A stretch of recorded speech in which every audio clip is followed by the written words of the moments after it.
Okay चलो जनता इस तरह हमने फ्रिक्शंस दो टाइप्स के सीखे थे, स्टैटिक फ्रिक्शन और काइनेटिक फ्रिक्शन। स्टैटिक फ्रिक्शन का हमेशा एक रेंज होता है, याद है ना? और काइनेटिक फ्रिक्शन का फिक्स्ड वैल्यू होता है। स्टैटिक फ्रिक्शन का एक मैक्सिमम वैल्यू होता है एफ लिमिटिंग, जिसका वैल्यू होता है म्यू एस इनटू एन, और वो तभी लगेगा when the body is about to slide, impending motion जब हो जाएगा, राइट? और इसमें क्वेश्चंस आते हैं। Let's see this question. यहाँ पर ऐसा है कि एक ब्लॉक रखा गया है, इधर से 20 न्यूटन इधर से 15 न्यूटन लगाया गया है। पूछा गया है find the direction of static friction and it's value. Mu का वैल्यू कितना दिया हुआ है? 0.4, हाई है ना? तो अगर इसका एफबीटी कंप्लीट करें, एक mg नीचे की तरफ लग रहा होगा, यहाँ से नॉर्मल ऊपर की तरफ लग रहा होगा। सो नॉर्मल का वैल्यू कितना होगा? 10g, है ना? म्यू का वैल्यू पता है, तो can you tell me the value of static friction in this case? कितना होगा?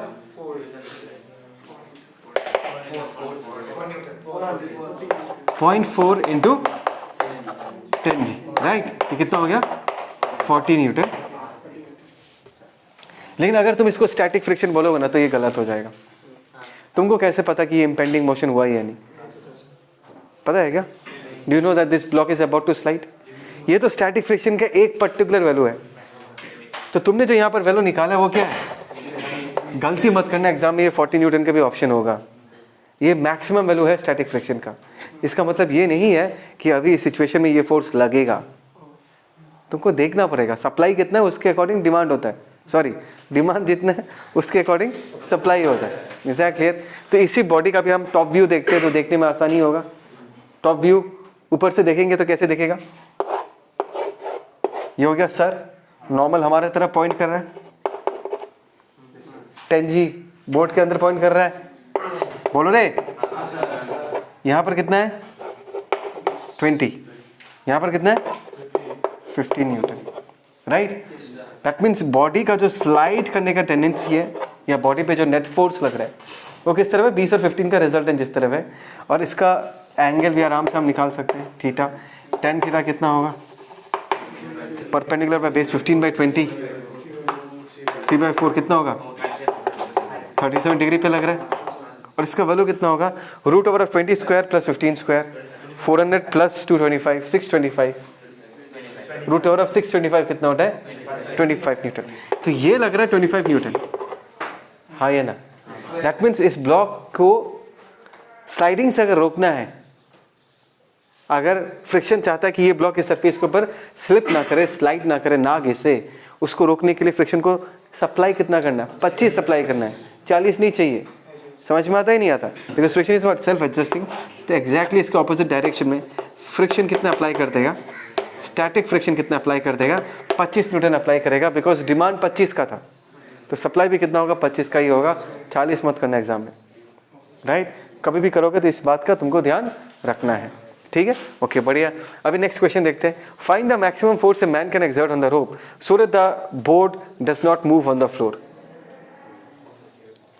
और पिक्चर देखो, एक पुली से के 3 पुलिस है, उस पर एक रस्सी लपेटा हुआ, एक एंड ब्लॉक के साथ कनेक्टेड है, और वो ये ब्लॉक या प्लेटफॉर्म बोलो, what ever you call it, उसके ऊपर एक आदमी खड़ा हुआ है और रस्सी को खींच रहा है। और बोला है कि find the maximum force a man can exert on the rope so that the boat does not move on the floor. Boat move नहीं करेगा तो आदमी मूव नहीं करेगा। तो ऐसे प्रॉब्लम को करने के लिए हमको सबसे पहले सिस्टम ढंग से चूज करना पड़ेगा, है ना? अभी खुद सोच के देखो, आदमी और बोट के बीच भी फ्रिक्शन तो होगा या नहीं होगा? But would you like to deal with that friction? We don't like to deal with that friction, right? तो ऐसे केसेस में हम क्या करेंगे? हम सिस्टम किसको चूज करेंगे? आदमी एंड ब्लॉक और the boat taken together, correct? So सबसे पहला काम आता है बिडी बनाना।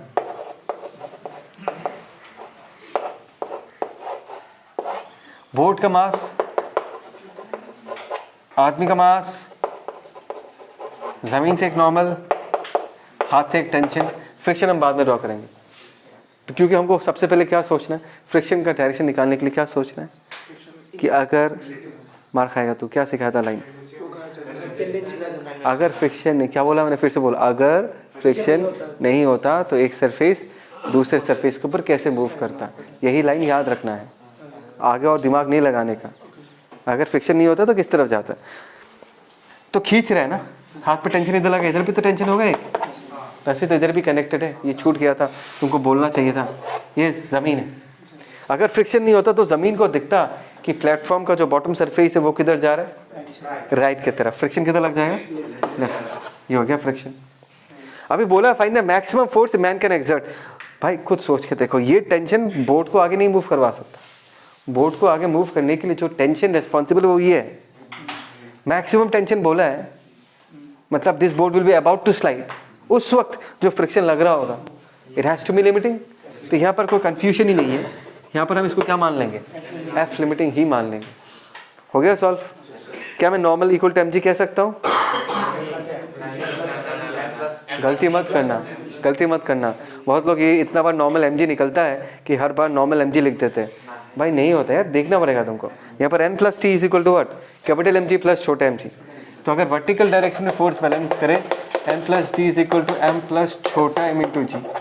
नॉर्मल का वैल्यू हमको पता चल गया, m प्लस छोटा m into g minus T. आएगा, काम में आएगा ये इक्वेशन। दूसरा क्या है भाई, ये जो बोट है ये ज़मीन के ऊपर स्लाइड नहीं करेगा, तो राइट वाला फोर्स लेफ्ट वाले फोर्स को कैंसिल कर देगा। करेगा ही नहीं करेगा। तो टी का वैल्यू बराबर हम एफ लिमिटिंग लिख सकते हैं। तो टी के बराबर हम एफ लिमिटिंग लिख सकते हैं। हमारा कोशिश होगा हमारे इक्वेशन में टी को जिंदा रखना, बिकॉज टी निकालना है ना। तो हम एन को टी के फॉर्म में एक्सप्रेस कर देंगे। बात समझ आया? एफ लिमिटिंग का वैल्यू कितना होगा, म्यू इंटू नॉर्मल। नॉर्मल की जगह हम लोग क्या लिख सकते हैं, M plus m g minus. हो गया सॉल्व? वही नहीं हुआ सॉल्व?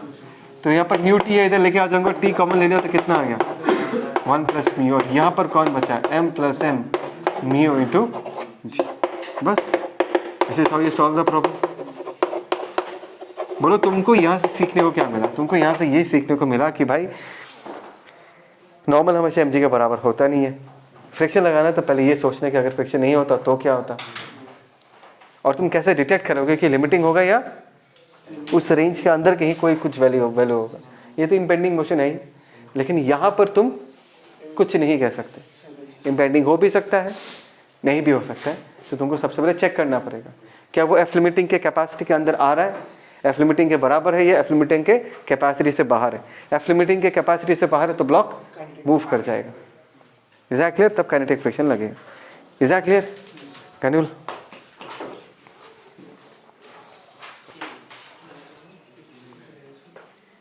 हो गया? तो इसके लिए तुम लोग बहुत टाइम से वेट कर रहे थे।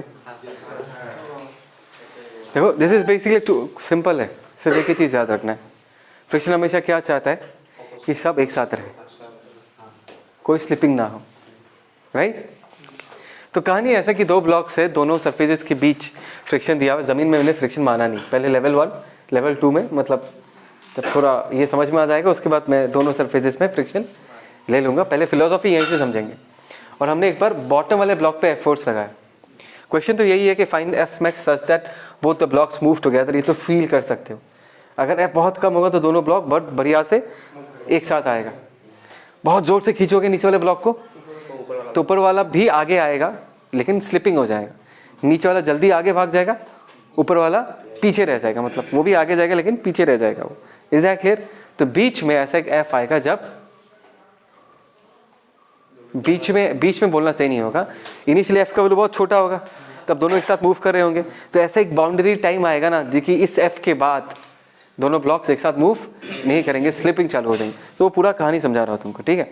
तो ऐसे क्वेश्चंस को करने के लिए तुमको सबसे पहले फ्रिक्शन का जो मेन मोटिव है उसको मानना पड़ेगा। फ्रिक्शन हमेशा ये चाहता है कि अगर मैं एफ फोर्स लगाऊँ so that both the blocks move together, यही चाहता है। तो हम सबसे पहले यही एज्यूम करके चलेंगे या यही मान के चलेंगे, let us say both the blocks are moving together. ऐसा क्यों आएगा तुमको समझ में, सुनते जाओ। मैंने क्या माना, लेट अस से दोनों ब्लॉक्स एक साथ मूव कर रहे। अगर ऐसा है सिस्टम हम किसको मानेंगे, पहले दिन से सिखा रहा हूँ कि both the blocks are moving together, then both the blocks taken together will behave as a single object. तो पूरे को अगर मैं सिस्टम मानूं तो फ्रिक्शन का तो लोड आया ही नहीं, बिकॉज अभी इन दो सरफेसेस के बीच का जो फ्रिक्शन है it is an internal force, right? तो एक्सेलरेशन ए का वैल्यू अगर ऐसा होगा, a equal to F by M plus, ये होगा एक्सेलरेशन। सिस्टम का एक्सेलरेशन कितना होगा एफ पे डिपेंड करेगा, राइट? ए का वैल्यू कितना होगा एफ पे डिपेंड करेगा। Is that clear? अभी हम क्या करेंगे, अभी हम दोनों ब्लॉक्स का FBDs ड्रॉ करेंगे और दोनों FBDs को देख के एक चीज़ कंक्लूड करेंगे। पहले हम FBD बनाते हैं, ध्यान से देखना, छोटा m, ध्यान देना कोई बात नहीं, दिस इज कैपिटल M। जिस तरीके से बनाता हूँ, सबसे पहले नॉन कॉन्टैक्ट फोर्स छोटा mg, यहाँ पर नॉर्मल लगा दिया n, 1 दे देता हूँ। फ्रिक्शन हम बाद में ड्रॉ करेंगे। फ्रिक्शन हम ये देख के ड्रॉ करेंगे कि एक सरफेस दूसरे सरफेस के रेस्पेक्ट में कैसे मूव कर रहा है। अगर फ्रिक्शन नहीं होता तो क्या होता वो देखेंगे। और यहाँ पर क्या आएगा, दिस इज कैपिटल mg। कितने सारे कॉन्टैक्ट है, 2 कॉन्टैक्ट। ये तरीका सीखा, एक सर पे कॉन्टैक्ट, एक बॉटम पे कॉन्टैक्ट। सर इसने इस सरफेस को ऊपर धक्का दिया n1 से, तो ये भी इसको नीचे धक्का देगा with the force of what, n1। नीचे जो जमीन है ये इसको ऊपर धक्का दे रहा होगा with the force of what, n2। Right, ये फोर्सेस हो गया। अभी होगा एक्सटर्नल फोर्स। एक्सटर्नल फोर्स यहाँ पर क्या लग रहा है, F। अभी हम बता सकते हैं। अभी चलो हम ऊपर वाले सरफेस के रेस्पेक्ट में नीचे वाले सरफेस को देखते हैं। तो ऊपर वाले सरफेस को दिख रहा होगा कि अगर फ्रिक्शन नहीं होता, समझ में आ रहा है नहीं आ रहा, क्या वर्ड बोला मैंने, अगर फ्रिक्शन होता तो दोनों एक साथ ही मूव करेगा। मैं तब का बात नहीं कर रहा, मैंने बोला ये एज्यूम करो, टेंडेंसी देखना है तुमको। क्या देखना है, टेंडेंसी।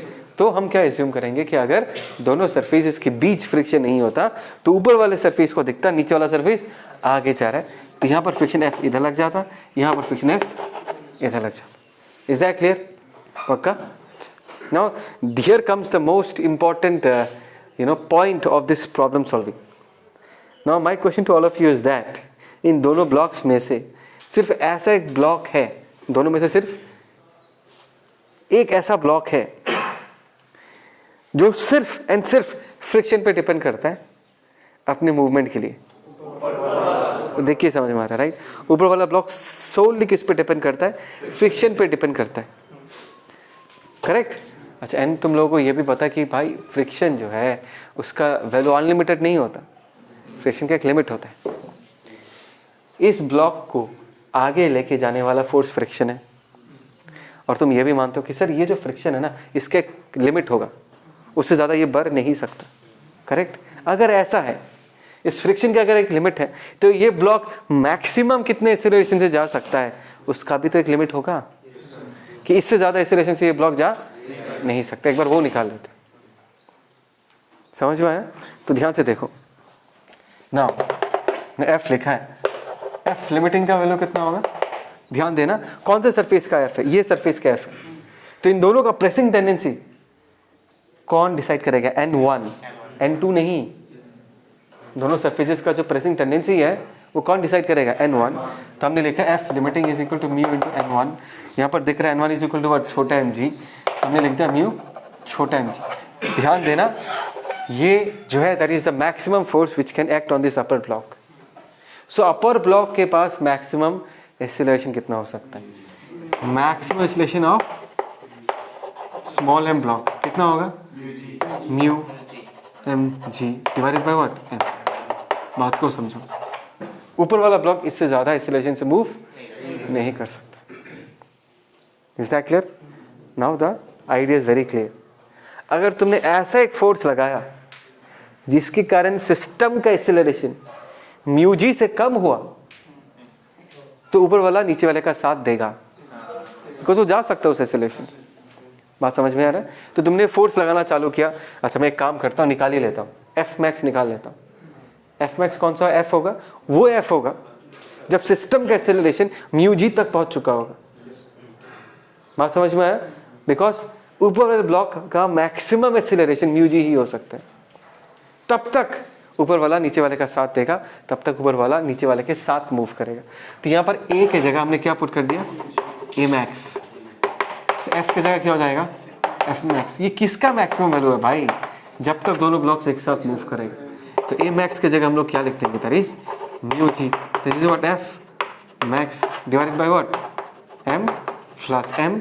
तो F मैक्स की जगह हम क्या लिख सकते हैं, कैपिटल M प्लस छोटा m into what, mu g. बात को समझो। तो कहानी कब से चालू हुआ था, कहानी चालू हुआ था जब F का वैल्यू 0 था। 0 हुआ, 1 न्यूटन हुआ, 2 न्यूटन हुआ, 3 न्यूटन हुआ, सिस्टम मूव कर रहा है, ऊपर वाला नीचे वाले के साथ मूव कर रहा है। लेट अस से this quantity is 50 Newton. Late us से ये वैल्यू कितना आता है, 50। 10 अप्लाई किया एक साथ मूव करा, 20 अप्लाई किया एक साथ मूव किया, 30 एक साथ, 40 एक साथ, 50 जस्ट एक साथ मूव कर। बिकॉज जब तुम 50 अप्लाई करते हो ना, पूरे सिस्टम का एक्सेलरेशन कितना हो जाता है म्यू जी, और उतने ही एक्सेलरेशन से ऊपर वाला ब्लॉक एट मैक्स जा सकता है। 50 के बाद जब तुमने 55 न्यूटन अप्लाई कर दिया तो क्या होगा? तब फ्रिक्शन लेटर से यही लग रहा है, तो नीचे वाले का जो एक्सेलरेशन होगा वो म्यू जी से क्या हो जाएगा? ज्यादा हो जाएगा। ऊपर वाले का एक्सेलरेशन क्या होगा? म्यू जी ही रहेगा। भाई ऊपर वाले पे फ्रिक्शन कितना लगेगा? एफ ही लगना, एफ लिमिटिंग ही लगना कंटिन्यू करेगा। बात समझ रहे हो ना? लेकिन नीचे वाले का एक्सेलरेशन म्यू जी से क्या हो जाएगा? ज़्यादा हो जाएगा। उस वक्त क्या होगा? रिलेटिव मोशन चालू हो जाएगा। यहाँ पर किसी को कोई प्रॉब्लम हुआ? लास्ट का 2-3 लाइन जो मैंने बोला, हाँ मैंने बोला कि 50 की जगह 55 अप्लाई करूँगा तो क्या होगा? तब पूरा सिस्टम एक साथ मूव नहीं करेगा। नीचे वाले का एक्सेलरेशन म्यू जी से ज़्यादा हो जाएगा, ऊपर वाले का एक्सेलरेशन म्यू जी ही रहेगा, क्योंकि उससे ज़्यादा वो मूव नहीं कर सकता। तो ऐसे क्वेश्चंस को करने का सबसे पहला स्टेप ये है कि तुम ये मानो कि पूरा सिस्टम एक साथ मूव कर रहा है। एफबीटी बनाओ, फिर देखो कि दोनों में से लाचार कौन है। लाचार वो ब्लॉक होगा जो सिर्फ फ्रिक्शन पे ही डिपेंड करता है अपने मूवमेंट के लिए। उससे तुमको लिमिटिंग कंडीशन पता चलेगा कि एफ मैक्स इतना है इसका, तो ए मैक्स इतना होगा। तो पूरे सिस्टम का मैक्सिमम एक्सेलरेशन एक साथ अगर चलना है तो इतना ही हो सकता है। जैसे कि इस केस में, इसमें तुमने फोर्स ऊपर लगाया, कहानी वैसे चालू होगा। जमीन पे फ्रिक्शन नहीं है, दोनों के बीच में है। बोलोगे सर सिस्टम का जो एक्सेलरेशन होगा that is F by M plus, इसमें कोई लोड नहीं है। मैं पूछूंगा लिमिटिंग कंडीशन कहाँ से निकालोगे? तुमको बोलना चाहिए सर रुको मैं एक बार एफबीटी बना के चेक कर लेता हूँ। तो अभी अगर मैंने इसका एफबीटी बनाया छोटा एम, यहाँ पर क्या लग रहा है? M g. बोलो रे भाई, यहाँ पर एफ लग रहा है। फ्रिक्शन अभी नहीं बनाएंगे, लास्ट में बनाएंगे। और यहाँ पर क्या हो गया? This is capital M, this is capital M g. इसको N1 है तो यहाँ पर भी क्या होगा? N1। यहाँ पर क्या होगा? N2। और तो कुछ है नहीं, नीचे तो ज़मीन है, ठीक है ना। अभी हम किसको देखेंगे? ऊपर वाला भागेगा, हमको पता है। तो हमने ये सोचा कि अगर फ्रिक्शन नहीं होता तो नीचे वाला सरफेस को दिखता, ऊपर वाला सरफेस आगे भाग रहा है, तो फ्रिक्शन यहाँ लगा देगा और यहाँ पर फ्रिक्शन ऐसा लग जाएगा। और ये क्लियर कट केस है कि भाई नीचे वाला जो ब्लॉक है वही लिमिटिंग कंडीशन इम्पोज करेगा। समझ में आया? बिकॉज इसका मैक्सिमम एक्सेलरेशन जो है उसका एक लिमिट होगा। बस हो गया। यहाँ पर एफ लिमिटिंग का वैल्यू बताओ क्या होगा? एफ लिमिटिंग का वैल्यू हो जाएगा that is mu into N1 plus N2। किसने बोला भाई? N2 कहाँ से आएगा? इन दोनों सरफेसेस का फ्रिक्शन है और इन दोनों सरफेसेस के बीच का नॉर्मल क्या N1 है। N2 क्या बोल रहे हो तुम लोग? N2 कब चाहिए होगा? जब मुझे इस सरफेस का फ्रिक्शन चाहिए होगा। तो भाई नॉर्मल क्या बताता है? इंटरलॉकिंग का इंटेंसिटी बताता है, स्ट्रेंथ बताता है, कितना बढ़िया इंटरलॉकिंग हुआ है। तो इन दोनों सरफेसेस के बीच का प्रेसिंग टेंडेंसी क्या है? N1 है। तो N2 कहाँ से आएगा यहाँ पर? समझ में आया नहीं आया? पक्का? कभी कभी ऐसा कुछ बोल देते ना, हार्ड फील हो जाएगा। That is what mu into N1। समझ में आ रहा है नहीं आ रहा? N1 बराबर हम क्या लिख देंगे? छोटा एम जी। ध्यान देना, अभी नीचे वाले ब्लॉक का एफ लिमिटिंग वो है, तो नीचे वाले ब्लॉक का, इस ब्लॉक का, सेकेंड ब्लॉक का मैक्सिमम एक्सेलरेशन कितना होगा? म्यू छोटा m g divided by what? Capital M. समझ रहे हो ना? बस यही है भाई, यही तरीका है करने। मतलब पूरा सिस्टम को अगर एक साथ मूव करना है एट मैक्स, कितने एक्सेलरेशन तक चल सकता है? इतने एक्सेलरेशन तक चल सकता है, इससे ज़्यादा एक्सेलरेशन से वो मूव नहीं कर पाएगा। Is that clear? हो गया? बस यहाँ पर पुट कर दो। ए की जगह हम क्या पुट कर देंगे? म्यू छोटा m g divided by what? Capital M, that is equal to what? F divided by M plus M, है ना। यहाँ से निकल जाएगा that is mu m g divided by capital M, और यहाँ पर क्या आ जाएगा? M plus. समझ रहे हो मैं क्या कह रहा हूँ?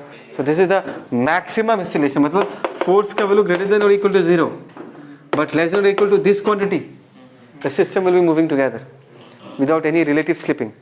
इसके बाद फोर्स का वैल्यू अगर इससे ज़्यादा कर दिया तो ऊपर वाला आगे भाग जाएगा, नीचे वाला पीछे रह जाएगा, मूव करेगा, रुकेगा नहीं। भाई ये फ्रिक्शन लगना तो बंद नहीं होगा ना, लेकिन ऊपर वाले पे फोर्स ज़्यादा होगा, इसका एक्सेलरेशन ज़्यादा, इसका एक्सेलरेशन इतना ही रहेगा। समझ में आया ना? तो ऊपर वाला आगे भाग जाएगा, नीचे वाला रिलेटिवली पीछे रह जाएगा। Is that clear? कल हम और थोड़ा क्वेश्चंस करेंगे इसी वैरायटी के, और तब नीचे भी फ्रिक्शन दे दूंगा मैं, ठीक है ना? Done for today. चलो चलो चलो जल्दी जल्दी हेल्प करो मेरे को, 3 बज गया।